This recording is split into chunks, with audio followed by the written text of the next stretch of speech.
digest and dissect our very first hip-hop stereo session. And now we're back to do Too Wild for the World. All the recognition that you've been getting in the last several months, you said you've gotten more press, more publicity than you had ever in your career when you were a breakout artist.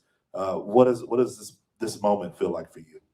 It's surreal, bro. Like, for me, it's just like, it's humbling.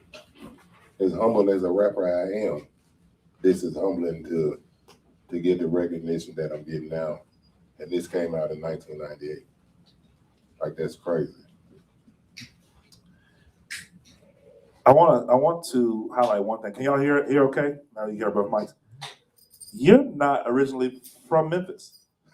No, I'm not. Tell me your background. I was born in Newport, Rhode Island. But by the age of 5, I had moved here to Memphis. And then we moved to Milwaukee for about 2 years. Then we came back. Then I moved to California. And I came every summer. From the age of 7 till I officially moved here when I was 19. What was the impetus of that arrangement, that moving around? My mom ended up getting sick. So it caused me and my little brothers to come stay with my grandmother and my grandfather. For me, everybody wanted to stay in San Diego. I didn't have family that I trusted like I trust my grandmother and my grandfather. That my aunties and uncles, I love them to death, but I didn't trust them as much as I trust my grandmother and my grandfather.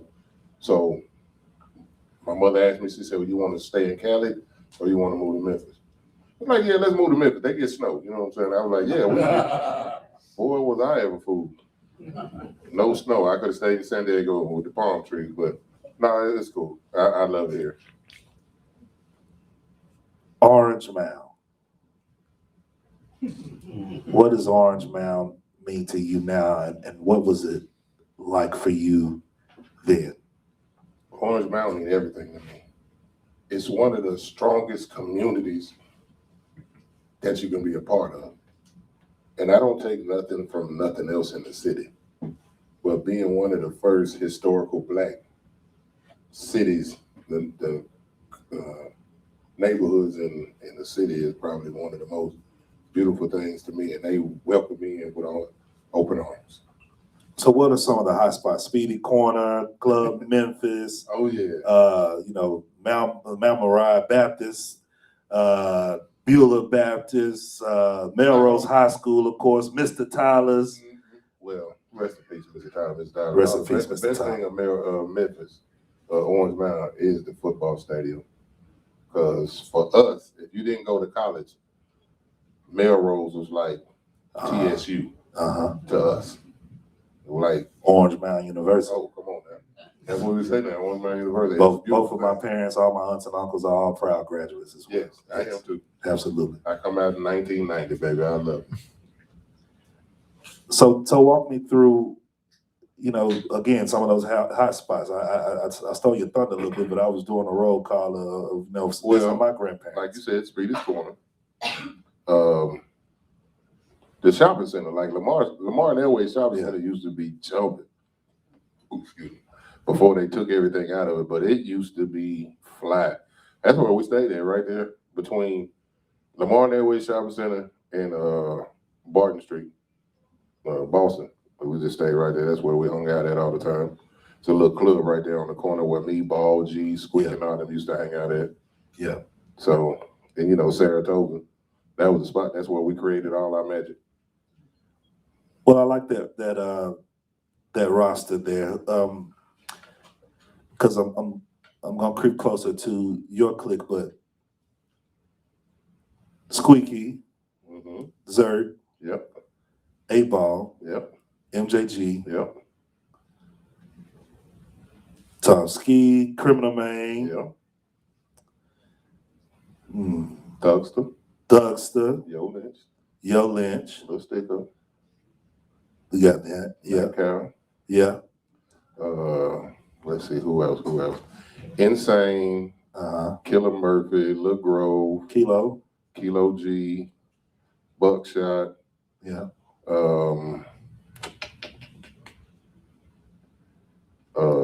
Mr. Imp, Mr. Nigga, Skull. I'm missing a bit. Oh, M Child. He wasn't around that early. No, he wasn't with us. He was with 3-6. He just yeah, I'm just talking about the neighborhood. Oh yeah, he's from the mountain. Yeah.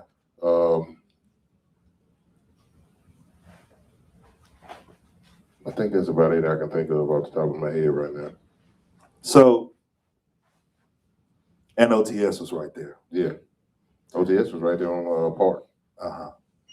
So much talent in that little space. Oh yes. You know, if people don't know the geography of Memphis, everyone in here, I assume, is driven all up and down and in and around Memphis.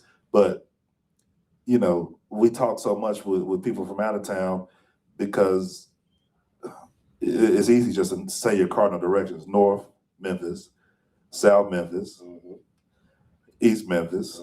You have to explain to people that West Memphis is in Arkansas. Yeah. So once we get past that stumbling block and that hang up, then we can move on and kind of drill even deeper. But Orange Mountain is a safe zone. Is not quite any of those things. Nah. It's its own thing. It's definitely its own thing. So when did you start to recognize that there was hip hop talent around you in that area? When I went to Melrose, I actually met Squeeky. Well, let's dial it back. I met everybody because I used to dance. So people don't know I used to be a gangster walk. I used to jug. I used to pop lock and all of that. That's what took me to doing music myself.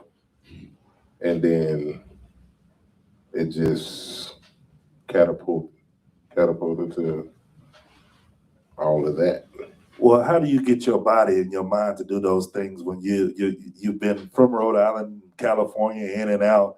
How did you take to this version of hip hop and expression?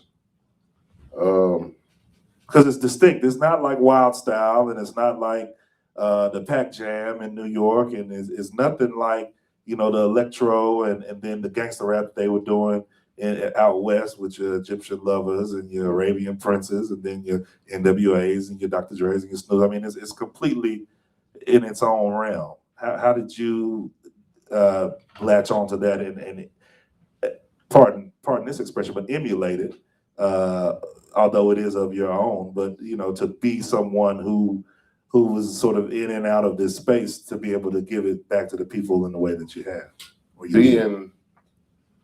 Being in all those different places, it teaches you things. You get to see different parts of the city, you get different parts of the neighborhood, you get different parts of the culture. One thing that I loved about Memphis was it was authentic. Being here, you get to see how gangster walk and hip hop mesh together. Like, I give you a story. In 1986, I was still living in San Diego. It's a Profile cassette tape came out. It was one of my favorite songs on there was the Showboys Drag Rap. Mr. Magic's Rap Attack. Was it volume 2 or volume 3? Volume 2. Okay. I love that song so much. So when I moved here, I was like, man, I've been on it. Next thing I know, we in the club, everybody like, I'm like, exactly. I heard that in 86. I'm like, when I get here, it's brand new. I'm like, am I in the time zone or something? Like, what the? Are you for real? But I've always had that style of music in me. Like my mother sang, my father sang, my grandmother sang, my grandfather sang. I'm just a big old box of music, to be perfectly honest with you. My father sang on the streets. My grandfather sang with Frankie Beverly in the service.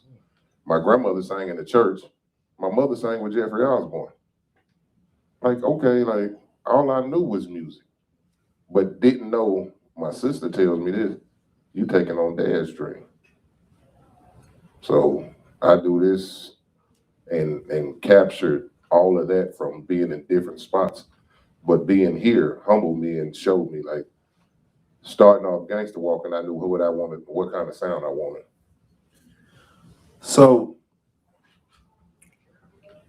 tapes start to circulate, and you got an opportunity to kind of get in on this movement of artists, a clique, I would say, that was sort of forming. I mean, I think cliques were forming all over the city, some mixed and matched from different areas, different spaces, but there was definitely a defined Orange Mound energy.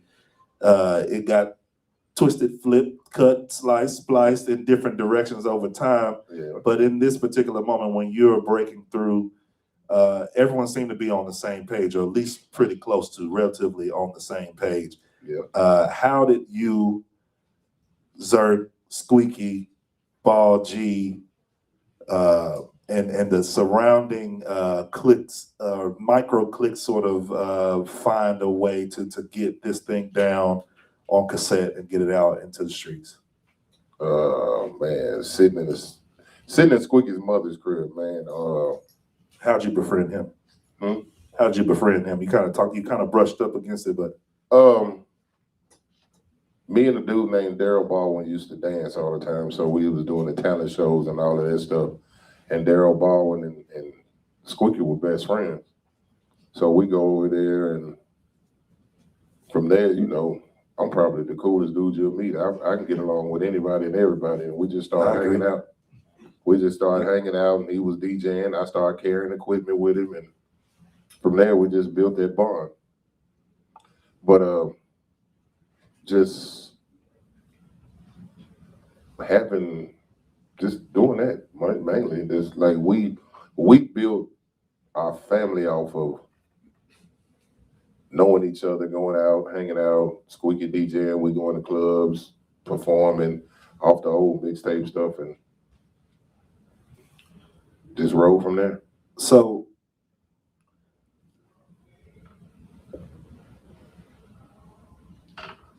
your first verse is on Zerk's track, right? First song I ever did, Too Thick. How'd that come about? We was in the studio, and he was like, I need you to write a verse for this. I was like, what is it? And he played it. I was like, oh yeah, I got that. And from there, I was like, that's when I really found my voice. Because at first I used to rap fast like Bone and them. I smoke too much weed. This ain't gonna happen. I can't keep rapping this fast. Like, y'all can have that. So, and that's when I was just like, I need a style, and I found it. And it just, from there, I just launched in. How did it evolve into doing your own solo tape? I don't know. Honestly, I don't know, man. We was always doing mixtapes, so yeah, you know, everybody was doing one. I was like, hey, like, you gonna do one? I'm like, nah, I'm good with just rapping on everybody else stuff. They're like, no, you gotta do your own. I'm like, whatever. And I was like, nah. Then they was like, no, you gotta do it. So Squeaky started coming with all these tracks. I was like, I like that. Yeah, that's yours. I was like, what? Yeah, that's yours. I was waiting on you. I was like, what? So he picked the whole track list, and from there it went down. So what? At what point does it make sense? Or excuse me, I don't think that it was necessarily anybody's choice, but we get to a full-fledged commercial product, and Squeaky and what had become Cheda was going to be distributed on a major level, or at least a mid-major level from Relativity. And, you know, this is almost a time where Squeaky's records, 3-6 Mafia, and 8-Ball MJG were being distributed all by Relativity. And everybody kind of seemed to be at the same level, to have common ground. You know, Ball and G had put out Coming Out Hard. They had left OTS and they had gone to Suave House, and they had become legends in the South, underground legends, and also really respected all throughout hip hop. At least, you know, they got a lot of love from New York cats as well. Yep. They show up on Mesa's debut. You know, they'd had interest from people outside of the Southern rap gaze. It almost was like, you know, a token favorite. We'll let y'all in. We like y'all. Yeah. We cool with y'all, but not everybody can come. You know what I mean? That's for sure. Seeing that from your perspective in Orange Mound, and seeing you know, these two people were a part of the original energy that y'all were creating. And now Paul and Juicy are getting the opportunity to put on kind of an all-star group of people from all over town, different areas of town, Whitehaven, North Memphis, South Memphis. They all are coming together almost like a super group. They've gone from tapes and DJing to, you know, having 666 and having a local buzz and having local distribution to having this major, mid-major invest in them. And now y'all's clique is getting that same look. How did all that feel in that moment? It felt surreal because when Squeak came to us, he's like, man, we got a deal. A deal for what? What we got to do? It's like, no, we got a record deal. It's like, we're going to put your album out first. I was like, let's go. Like, let's do it. Like, and it was crazy because when you think about it, when we did the On a Mission record, we was at Selecto Hits. Relativity came down here looking for groups. After they found 3-6, they went for 3-6 first. And afterwards, it was like, well, we need another group. And at that time, we hadn't even broke the 10,000 mark on selling records yet. But they picked us up and they took a chance on us. And taking that chance, man, we took it and ran with it. And you were first up. First to bet. How do you distill, you know, Zerk has Too Thick, Squeeky has The Family, and then there's Cheda. I mean, how do y'all make all that into one thing? Because it seems like different universes, but it's all Orange Mound. It's a little confusing. Well, it shouldn't be that confusing. And 4-7 Mob too. But we was all one clique. You're saying the same thing Squeeky told me. He couldn't explain it to me either. Listen, hold on. I'm gonna break it down. We was all one clique, but Zerk was always his own entity. Squeaky was his own entity. Cream and the Project Players, they was their own entity. I was the only solo artist out of all of those guys. So we started off as a family, and then you start branching off. Yeah, Zerk branched off first. Then Cream did a solo mixtape, then the Project Players, then Tom Ski, then Squeaky and the Family, and Tom Ski, the Project Players, Cheda Mobsters, so on and so forth. This record isn't particularly sample based. It feels live. It was. You know, how does that evolve and take place in Squeaky's production, where, you know, it feels more like a band? And I mean, this is sort of, there's multiple competing ideas and ideologies coming out of Memphis. You know, a lot of people want to think of what we consider phonk now, or the elements of horrorcore and the cowbells and all of that. That's very synthesized. That's very, you know, Boss, Dr. Rhythm, 550, 660. And then you have, you know, all these different things. You know, there's a more of a trap thing that exists now with the, you know, but this is live. Tila's Peace of Mind feels live. Ball and G's second and third records feel live. How did this this new sort of more player G's another one who, I mean, he plays all sorts of stuff, you know, this sort of understated, soulful, I mean, even with Blackout and what he was doing with Play It Fly and all of those things, and Gangsta Black, this sort of smoother, more keyboard driven, more bass guitar driven element of hip hop. And do you remember how Squeaky crafted that? Well, Squeaky's always been the one that has like probably one of the greatest ears in music. But with this record here, only thing that was programmed was the drums. We had live keyboard, we had the live guitar and the bass guitar. So everything, it was his creative mind having them play it, and he just played the drum machine behind everything else. Do you remember who any of the players were or where they came from? Yes, we had one guy named Marcus that played, Marcus, I can't think of his last name, but he played the bass. Willie played the keyboards, and Larry played the lead guitar. Well, none of the mixtapes sound like that. So is this an experiment for y'all? Did y'all know that it was going to hit? No, we knew that we wanted live music. If you think about it, it really wasn't a lot of live music back then. Wasn't nobody playing bass, the bass and the licks on the guitar and keyboard. Wasn't nobody really doing all of that. Everybody was programming everything through drum machines. So we was just like, we're gonna make it live. Because probably my favorite song on that record is Why Now, because I was asleep when they was playing it. And they woke me up about 3:30 in the morning. But I heard the song for like 2 hours in my head and I thought I was dreaming. So he's like, hey, tap me on the man, wake up, we gotta write this song, we gotta have this done by 8 o'clock in the morning. Man, do you know it's 3 o'clock in the fucking morning? We gotta do it. No, fool. But we had 5 songs to record that morning. So I got up, I wrote the first 2 verses. By the time I got to the studio, I wrote the 3rd verse. Everything was history. Y'all had a label waiting on a deadline too. Yes, sir. Yeah. That day, if we didn't turn that record in, if we didn't turn them songs in, that record wouldn't have came out. My last question before we listen is, where was the studio? Do you remember? Yes, it was on Perkins in a little house. We had got some money and we bought a house and set Y'all up. had a budget? Yeah. They gave us a nice little chunk of change. And I'm sorry, I didn't mean to cut you off, but I'm not gonna tell you. okay.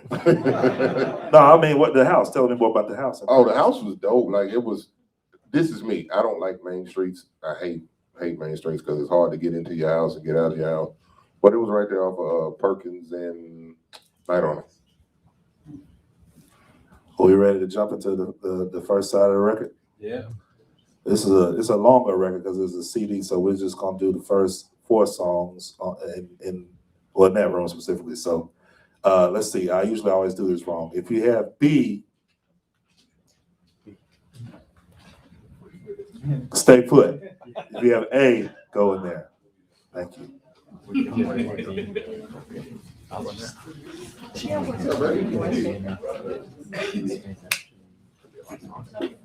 Cool down. Yeah.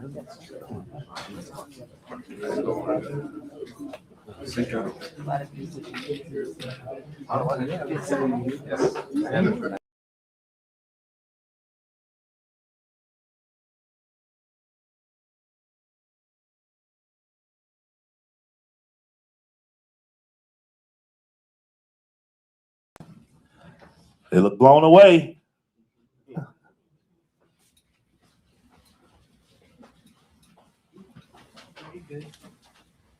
We got Choose 901 in the building. Lulu. Hey, my friend. Lulu. She said, put some respect on her name. It's Big Lulu in the building. That part. Miss Lil Wayne up in here. Hey, baby. I'm learning more and more about you. Well, you know, it takes time. It's all. You know, you can't all unravel it all at once. Hey, man, them lights was bright. You're a star, man. That's what they say. I appreciate it. You know, I'm still humble, dog. I appreciate it all. I take it with a grain of salt, man. Me being the star is God's blessing. That's all it is, man.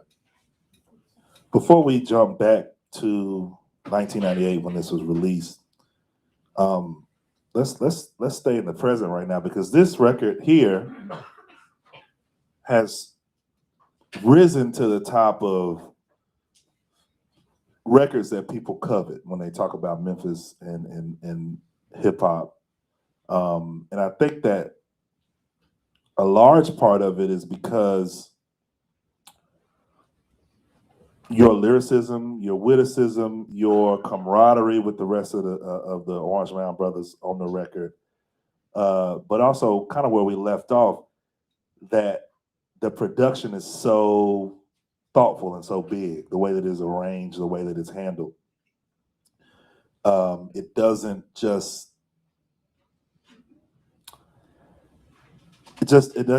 sort of shake out in sort of the landscape of albums that you could just easily identify and say, oh, Memphis.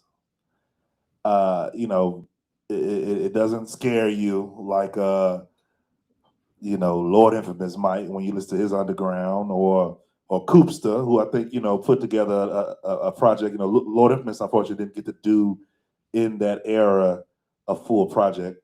But you know, you look at someone like Koopsta, who I think has as good of a solo statement in the Devil's Playground, sonically from beginning to end. It puts you right in that spooky place, and it stays there. And I think it's inventive. I think that when you listen to someone like a Young Thug, you say, "Oh, you know, here's someone, Koopsta Nika, being someone who could freak and twist and bend their style in so many different ways, and it almost like part talent and part ingenuity and part insanity." And True. anybody who knew Koopsta, I didn't, but anybody who knew Koopsta probably could tell you that there was a lot of darkness in his life that probably came out in that music, but pushed him to be who he was. And when you look at someone like a Player G, who I think also as well is just a unique statement, someone who was committed to making song and song craft in a way that nobody else was in Memphis.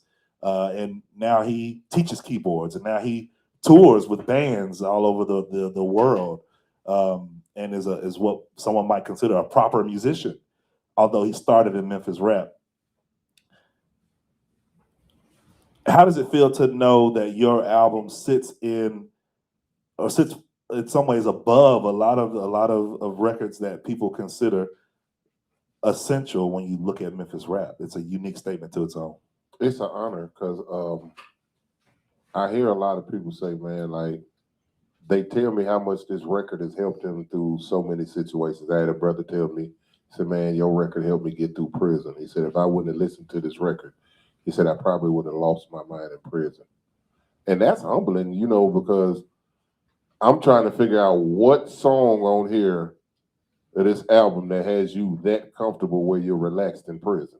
Because I talk all kind of craziness on this record. Like, I'm like, but you like, it helps you get through prison. So I guess it was a mindset thing for him because, like I said, we was all we had original music. We was playing. They was playing that music. This wasn't no you sampled the record, and we did all the sampling on the mixtapes. It was like, man, now we get to do what we really want to do, give them good music. Like this rap record was more of a music situation than it was just a album. Let's talk about label business and talk about record business and being on Relativity, being, I would imagine, prompted to compete in the marketplace. What was that situation like for you? You know, I've heard you tell stories about being on the road. I've heard you, you know, talk about a lack of radio play, which is definitely a game, not at WYXR because we play what we like to play many times as we like to play it, but yeah, you know, finding a spot in rotation in those days, and I'm sure likely to this moment as well, it required some dollars, it required some relationships to be forged, but you know, even down to posing for a photograph. And I don't know if this is a pen and pixel creation here. yes, it is. All right, so that cost some money. It definitely did. Yeah. So, you know, tell me about having to create a marketing engine around this record before and then getting the feedback after. Marketing was crazy because, to be honest, they didn't know how to market me. I was the one artist that they didn't understand or really truly know how to market. Because like I said, you know, when we did the On a Mission record, we only sold 2,000 records and got that record deal. Now, this is a story that was told to me, so don't hold me to it. The Tom said, no. But like I said, we sold 2,000 records, and as we sold those 2,000 records, we got a record deal. But they was also down here looking for people. So how can you market an artist that you don't know where his market is? You try to piggyback off of 3-6, but I don't do that kind of music that they do. Nothing's wrong with it. It's just I'm not that person. So it was hard for them to really promote me. But once we started getting out there moving around, it got a little more easier. But for the most part, nah, man, them first 2-3 years was hell. Well, you said leading up to the Memphis Rap OGs that it was the most press you had done in all of your career. Yes, But you weren't promoting a record; you were promoting a show. a show. So, what promotion did happen for this record? What went well and what didn't go well? What went well was the fact that we got the Too Wild for the World song. We really tried to push it, but at that time, you know, music changes every 6 months. If people don't realize your music selection changes just like your phone cell, your cellular phone selection. Every 6 months you got a new cell phone. Every 6 months you got new music.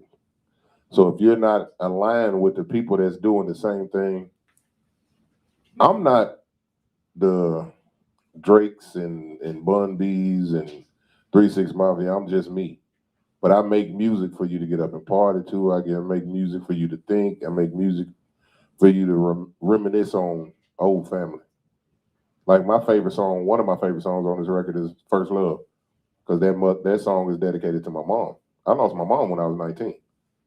So that record, I was 27. I was 6 years in, 7 years in, losing my mom, and it was hard, but I know she had my back, if that makes sense.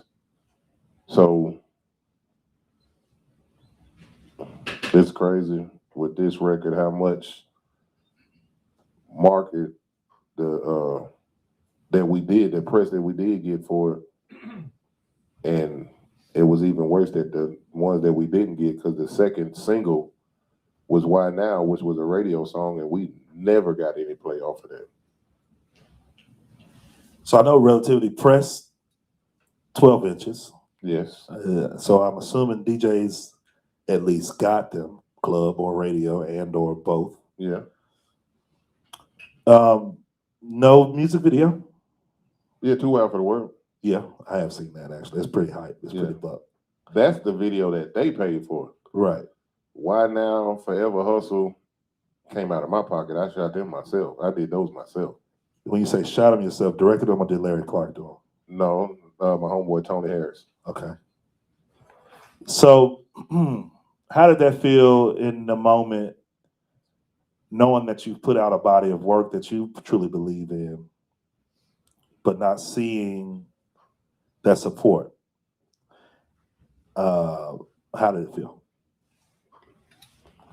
It was okay.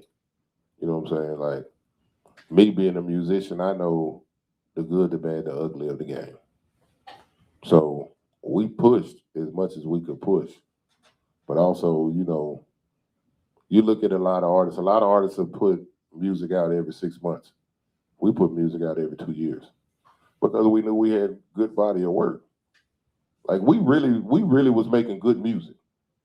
But at that time, it wasn't perceived as well as everybody else's music. Because you think about it, the attention span on music now is next song, next song, next song, next song, next song. We was making 5-minute songs. Now you get 2-minute songs. You got 1 minute and 30-second songs.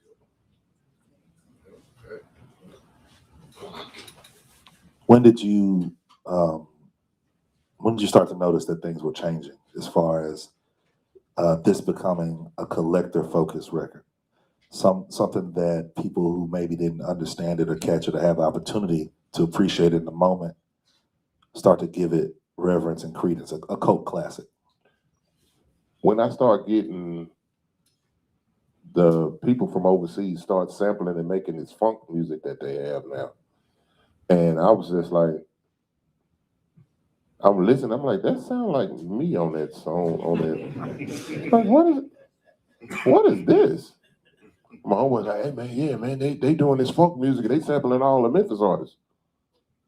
Oh, really? Now I'm digging in, listening. I'm like, it brought the resurgence of that record. I was like, dude, that's 28 years old.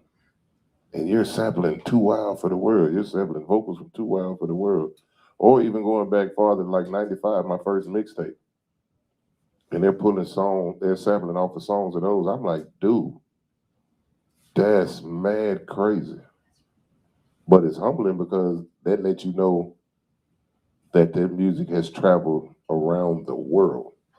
We're not just here in Memphis, not just here in Georgia, just in the States. It's overseas. And then I'm on Instagram all the time and they tell me, hey man, I love your music, man. Your Too Wild for the World CD is my favorite. Visions of a Gangster is my favorite song. I'm like, or Animosity is my favorite song. Hey bro, the name of the song is Visions of a Gangster, please. They changed the name. So now when you look it up, it say Animosity. That ain't the name of the song.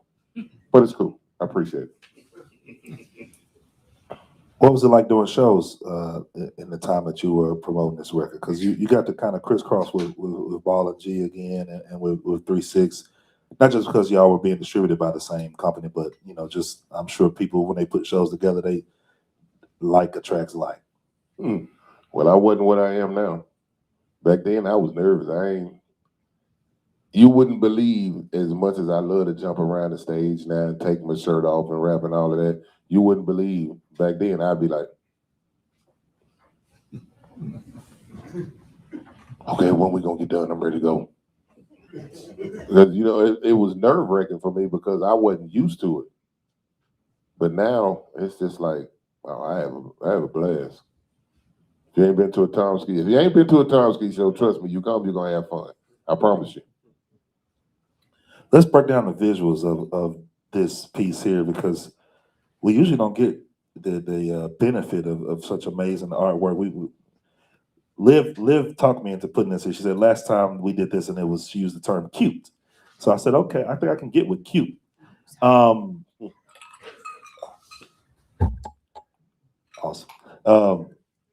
So presented by DJ Squeeky, you don't see that always, Right. Especially on a record of this magnitude, a commercial product, you know, maybe an underground tape, you might see such a thing. But him literally, you know, breaking this infrastructure, this brick to sort of debut you. This is a picture you posed for. He's got the visual cue of bling right here. Yes.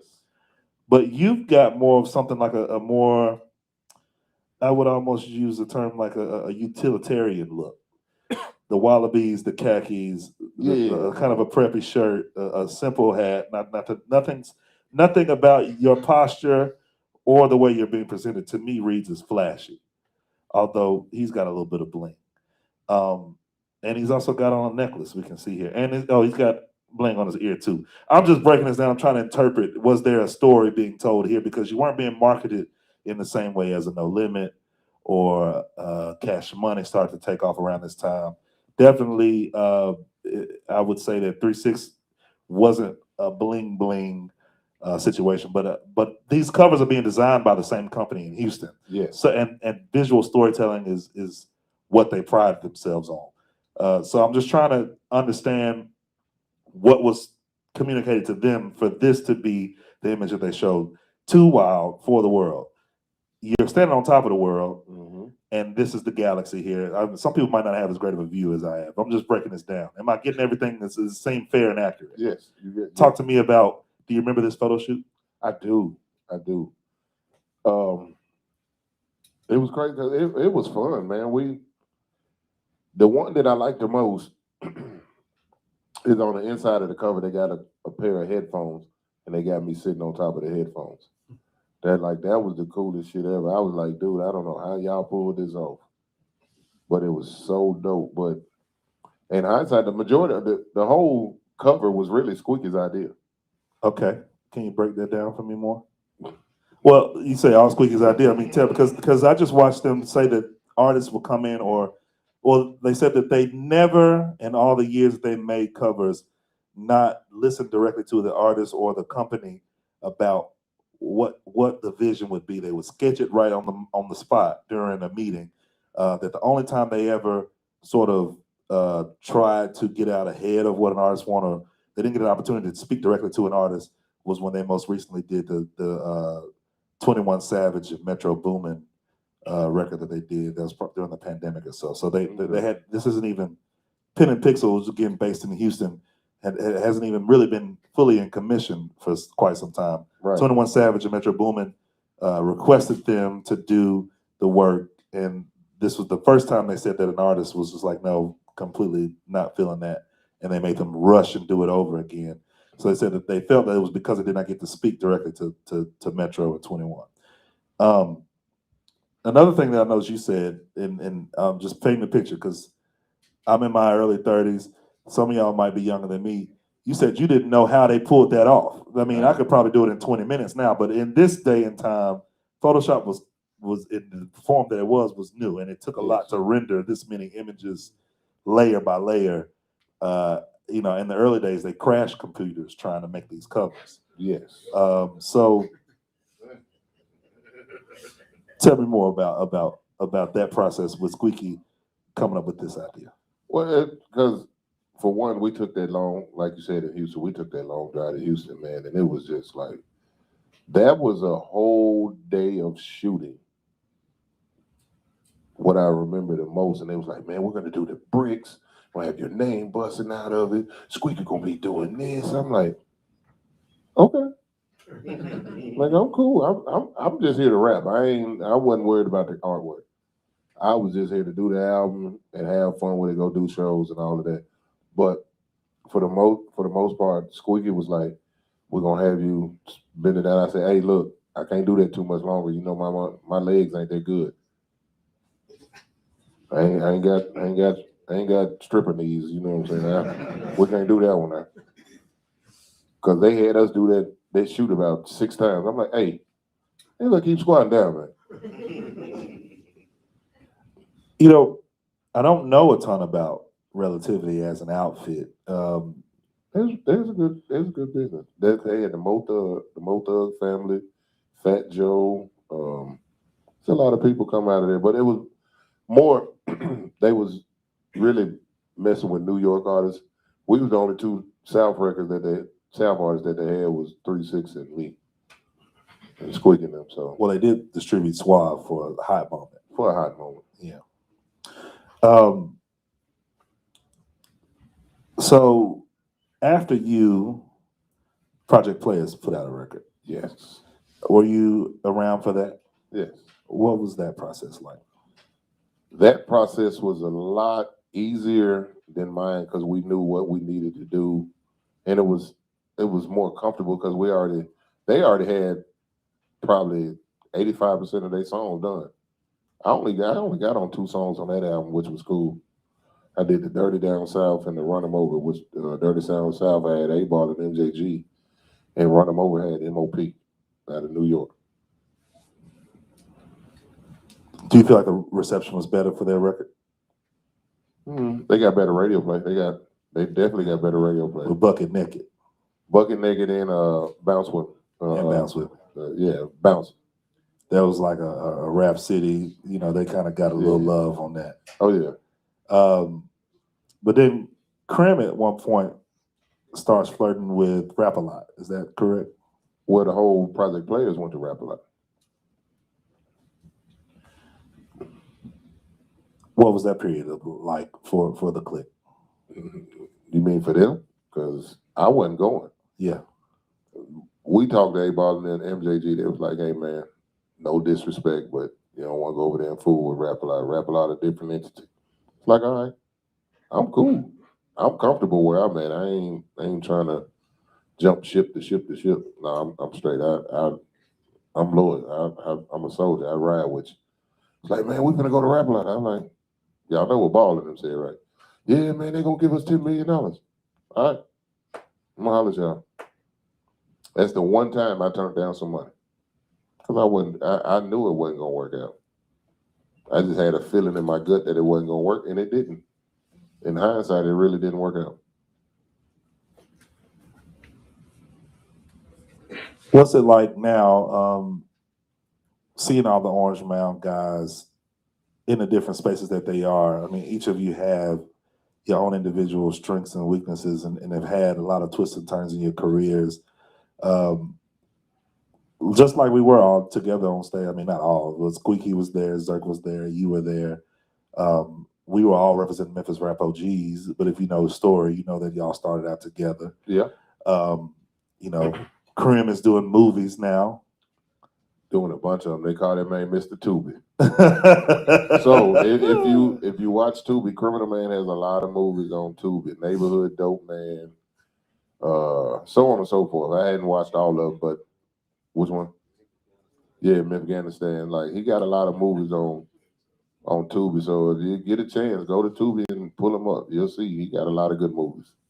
Squeeky helped off to become a superstar. Yes, he did. And he's got, I'm not gonna say where it is, but it's a super secret compound with a lot of gadgets and gadgets. One of the most interesting and amazing studios in town.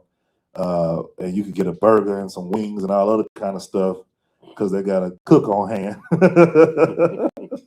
And you know, it's a cool place, a cool palace to be in. And Tom Ski is someone that I you know, it's almost like I can't go to Guitar Center without bumping into you. You buying something for not only yourself, but you're taking care of your artists too. You know, you have such a wide array of young people around you who look up to you, who you help to guide, but they also help to lift you up and your legacy up. And the shows are always electric. And people, I'm not just talking about Memphis people are coming from Kentucky, people are coming from Georgia, people are coming from all over to connect with you. I'm not just talking about the fans, I'm talking about these artists who really trust you to be a guide for them and a mentor to them. And I remember, I never forget the night that we were all together. I heard, what was it? Big Booty Beatdown. What's it called? Big Booty Beatdown. Where you at, Mouse? That's me and that boy right there behind. That's me and his song. Big Booty Beatdown. Big Booty Beatdown. I promise you, that song is an anthem, baby. I ain't forgot about it. It's stuck with me about 2 years, 3 years. Yes, sir. You know, how's it feel that y'all are all in the different spaces that y'all are in, and I mean, to be in your shoes? It's cool as probably butter on bread because I get to mentor people that I didn't know I was mentoring. Like I got 2 of my artists here now, Mauser, which is in the back, Roy Ritchie, which right here is in the front. Then me and 3G, this guy right here, we do a lot of Christmas shows. I do a Christmas show every year, and we donate towards the St. Jude. So, like, this is the thing that I get to do that most people don't get to do. I get to help certain artists get to that next level. I get an opportunity to tell them, don't make the mistakes that I did. Make sure you have your paperwork right. Make sure you got your ASCAP or your BMI. Make sure you got your publishing. Make sure you got everything copywritten, because if not, you're going to go through what I went through for 20 years, and you don't want to go through that. It is a hard pill to swallow to see you got $100,000 right there and you can't touch it. That's a terrible thing. But it's lovely because now they keep me young. As old as I am, they keep me young because we'll be in the studio and we'll come up with a song, and like Big Booty Beatdown, me and Mauser came over my house when I stayed in North Haven. He was like, man, I got a song. Like, what? Big Booty Beatdown. I'm like, okay. He never could do his second verse. I said, yeah, that wasn't meant for you. So that was meant for me.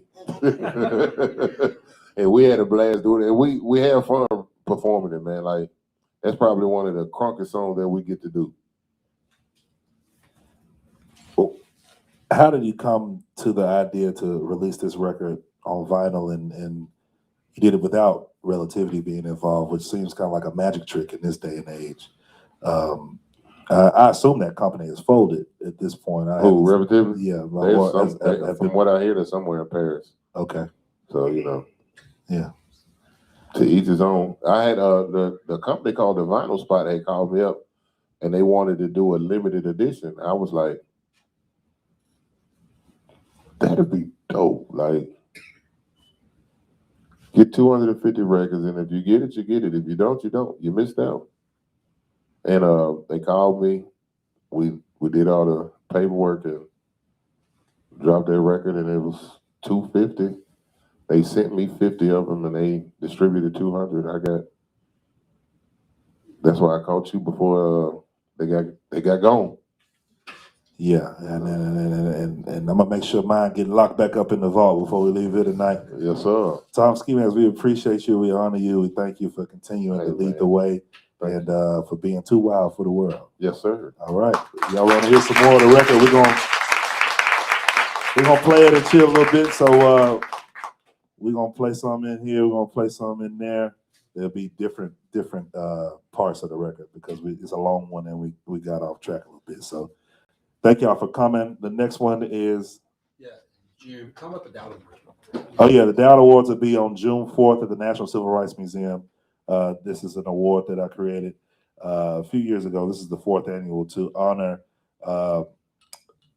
Black creators, music industry people, contemporary and in the past, who, because I'm on the board of the Grammys, I'm on the selection committee for the Memphis Music Hall of Fame. I see also the brass notes and all these other ways that people are celebrated for their longevity and for their hit making ability and for their immediate impact. But I thought there's something more to be said about the people who not just practice music industry in Memphis, but practice being a Memphian, practice giving and practice sharing and practice mentoring, practice entrepreneurship, practice leadership in other ways. Because when we look around our schools, our churches, when we look at our small businesses, when we look at in the entrepreneurship sector and technology and all across, in this city, like in no other, the people who create the music are also doing other things because they have to, because there's not always going to be an avenue to become a billionaire from this craft, and because there's not always going to be an infrastructure to pick up and because someone else made it say, hey, I want to find another group in Memphis, I want to find another singer in Memphis. So often we have to go away to be able to receive recognition or receive flowers or receive steady work. That's the sad part. You have to leave to come back. Absolutely. So for those who have stayed, whether they have created chart-topping hits, or whether they've not at all, that they've given to community, that they've done those things that make our community better, and they do music. I thought of who could exemplify that, and I looked in history and saw Nat D. Williams, who was the first DJ at WYXR, the first radio station that was dedicated to Black music. And he was a school teacher at Booker T. Washington. He was a journalist at the Memphis World. He was on the radio. He hosted talent shows on Beale Street. He did more than just music business. He did community business. He did the business of Memphis and raising up Memphis. And so we created an award that would honor that legacy. And we use his middle name. The D in Nat D. Williams stands for Dowd. So Thursday, June 4th at the Civil Rights Museum, we'll honor Miss Carla Thomas, Art Gilliam, Taliba Safia, Earl Randall, Stan Bell, Christy Taylor, Denny Parker, Josephine Bridges, Larry Clark, and Thomas Bingham. And if you don't know all those names, then you can come and find out what they've done beyond music to serve our community. And maybe we'll be having Tom Skeemask next time, musician, mentor, and co-creator of Big Booty Beatdown. Thank y'all. Hey, thank y'all.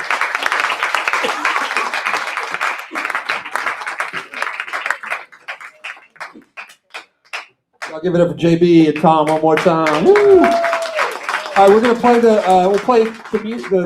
record in here, and we'll also crank it up in there. Chad, if you don't mind getting us going in there, and just stay for a little bit, hang out, and thanks for coming. Come join us at the Dowd Awards.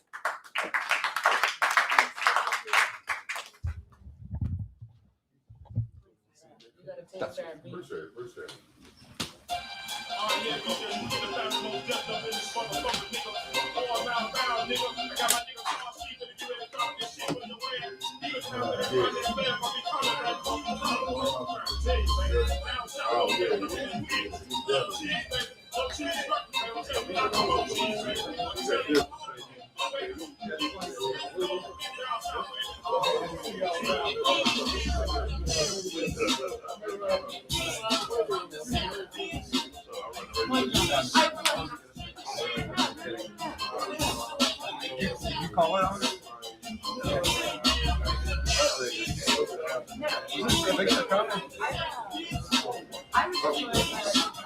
I do have CDs if y'all want some.